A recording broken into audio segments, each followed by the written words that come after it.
Hello, welcome to my channel. Today I'm going to show you how I make these sizes from small to large size, and you just follow the tutorial from row 1, small size row 1 to row 5, medium row 1 to row 7, and large row 1 to row 9. And this is all 100% acrylic yarn, 4.0 millimeter crochet hook, and 4 to 5 size of yarn. To begin, row 1, do a slip knot and then chain of 19. 1, 2, 3, 4, 5, 6, 7, 8, 9, 10, 11, 12, 13, 14, 15, 16, 17, 18, 19. And then double crochet 5th chain from the hook. 1, 2, 3, 4, 5. 1, 2, 3, 4, 5, and then double crochet here.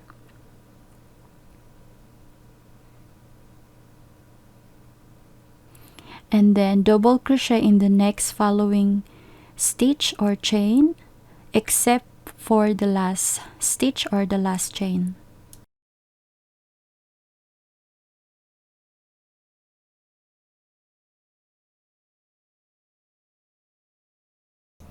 At the last stitch of the row, do a 6 double crochet. 1, 2, 3, 4, 5, and 6 double crochet. And then in the opposite side, do a double crochet in each of the stitch until to the last stitch of the row, for a total of 36 double crochet.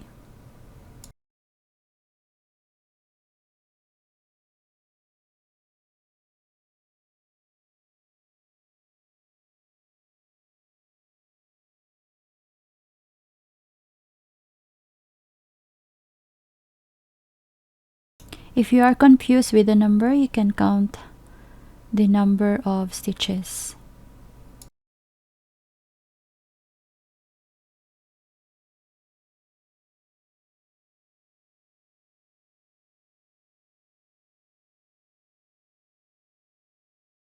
Now for row 2, do a chain of 2 and then turn and do 17 double crochet in each of the stitch or chain. This is 1, 2, 3, 4, 5, 6, 7, 8, 9, 10, 11, 12, 13, 14, 15, 16, and 17. You have 17 double crochet stitches, and then in the next 2 stitches or in the next 2 chain, do a 3 double crochet. Okay, so 1 and then another double crochet in the same stitch, 2 and 3 double crochet, and then in the next stitch do a 3 double crochet. 1, 2, and 3, and then in the following stitch just repeat 17 or double crochet each for 40 double crochet stitches.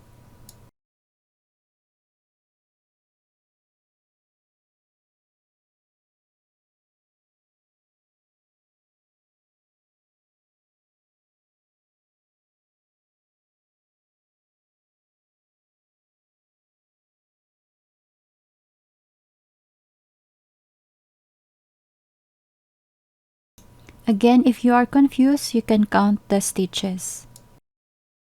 For row 3, chain of 2, and in turn do a double crochet in each of the 19 stitches.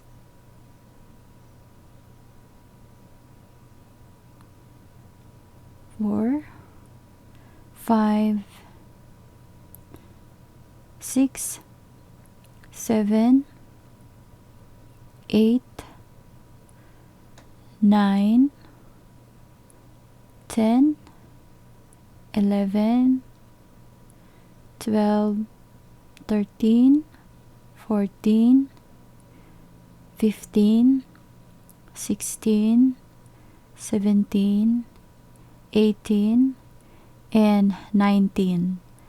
And then 3 double crochet in the next 2 stitches, 3 double crochet in the same stitch,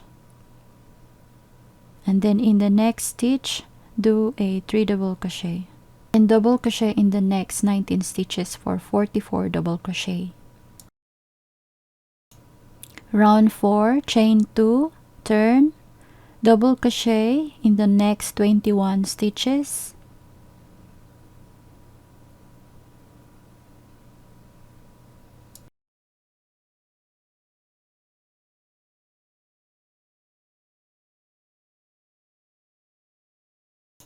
three double crochet in the next 2 stitches,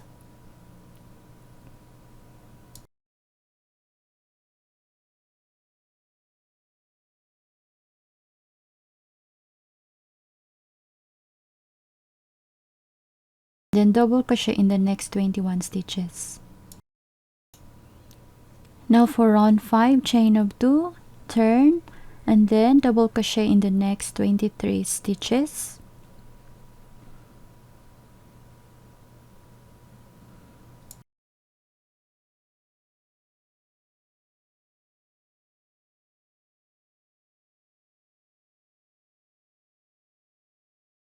and then double crochet in the next 2 stitches, 3, and then 3 double crochet in the next,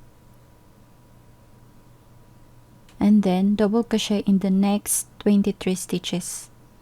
For the medium size, continue doing row 6 to and row 7, and then for the large size, continue doing row 8 and row 9. Once done with your sizes, make a chain and then cut the yarn and hide the extra tail inside the stitches.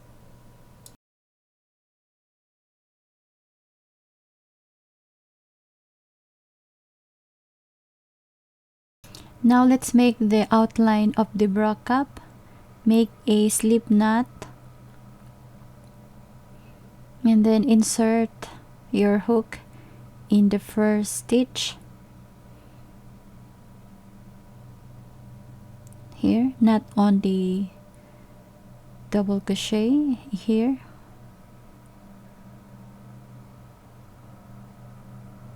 We have a chain of 2 here, and then in this first stitch, and then grab the slip knot,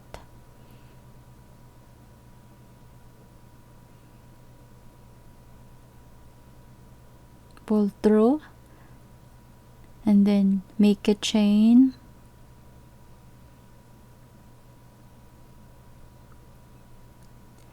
and then skip chain in the next here, and 3 double crochet in the next here. Okay, so skip chain, 3 double crochet, 1, and another double crochet in the same stitch, 2, and another double crochet in the same stitch, and then in the next stitch or next chain do a slip stitch, and then in the next stitch skip chain and double crochet, 3 double crochet on the next.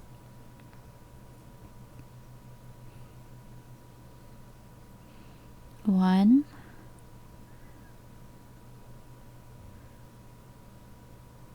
2, and 3, and then slip stitch in the next chain. And you just need to repeat, skip chain, skip 1 chain, and then 3 double crochet,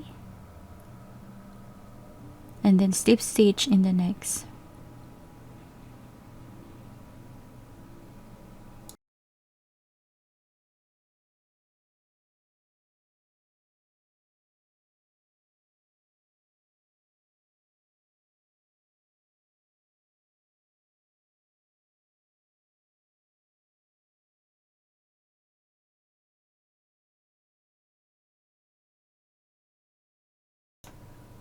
At the end of the row, slip stitch, and then in the last do a single crochet,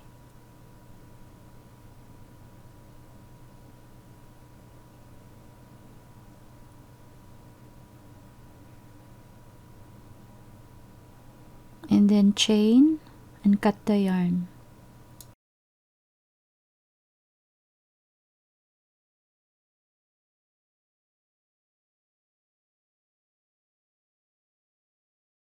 Now you will measure your underbust girth. For example, my size is 62, and then half of it is 41. So I will make a chain from 1 centimeter to 41 centimeter.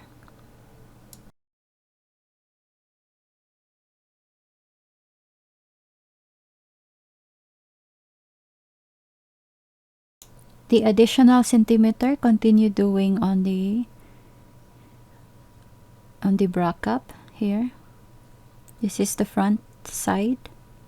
You can make a single crochet or half double crochet in each side.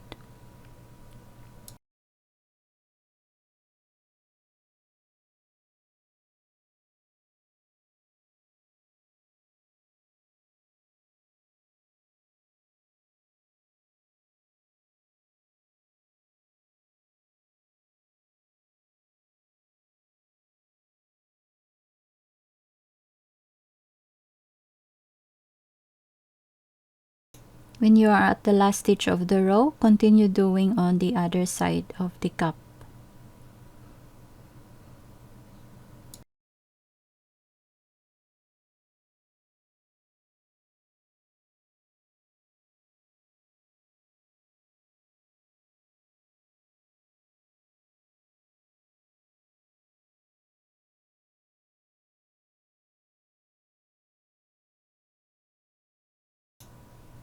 At the last stitch of the row, continue adding the same chain on the other side of the cup.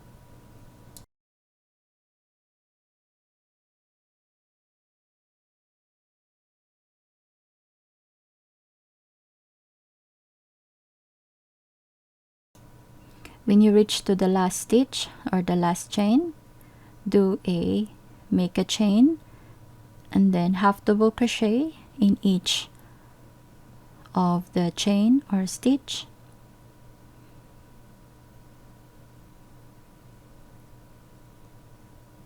and then half double crochet in the following until to the last stitch of the row.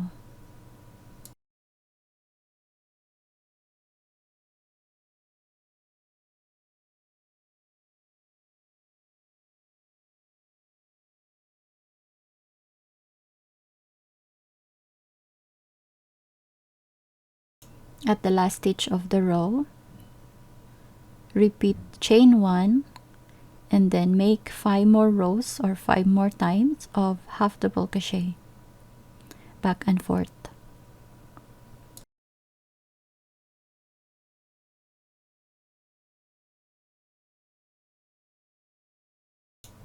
Now let's make the bra strap or lace. By doing this one, chain 120,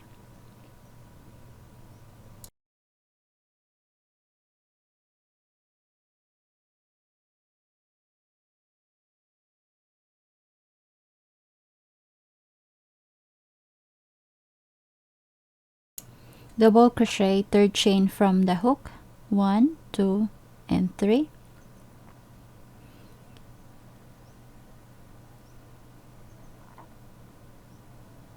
And slip stitch in the next.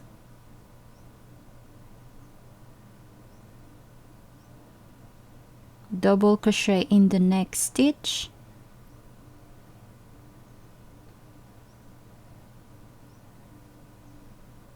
and slip stitch in the next. Repeat double crochet and slip stitch in the next until to the last stitch.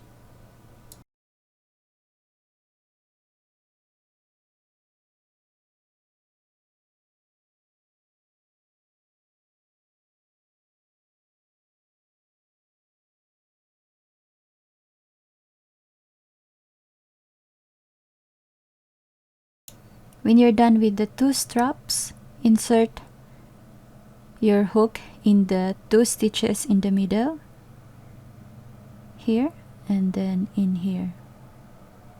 You will have 2 stitches above the bra cup here.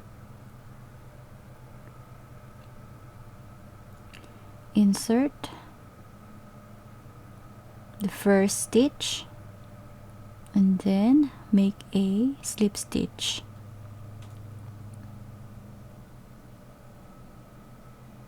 And then insert on the next stitch here.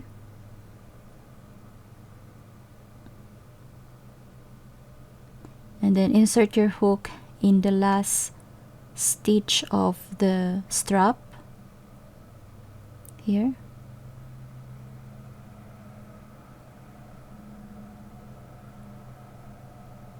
And then pull through or slip through,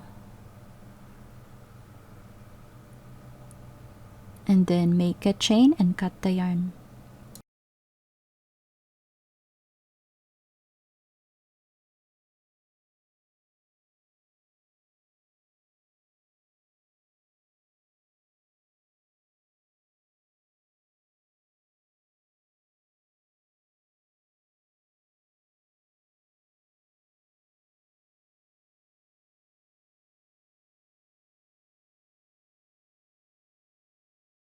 Once done with your 2 straps, this is what it look like. So on this left side, you will insert on the right side, and the right side on the left side. And then grab your hook and just insert on this hole on the stitches here, like this. Okay, and then pull through or grab inside like this. Okay, and then also grab under in the next row.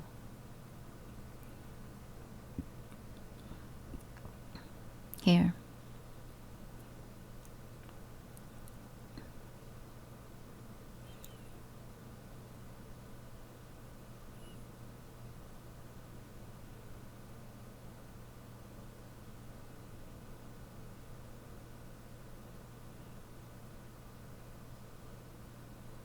Okay, so just like this. It's very safe. This strap is very safe. It's very beautiful. If you have made this kind of strap or this crochet bra cup, let me know in the comment below. And thank you so much for watching.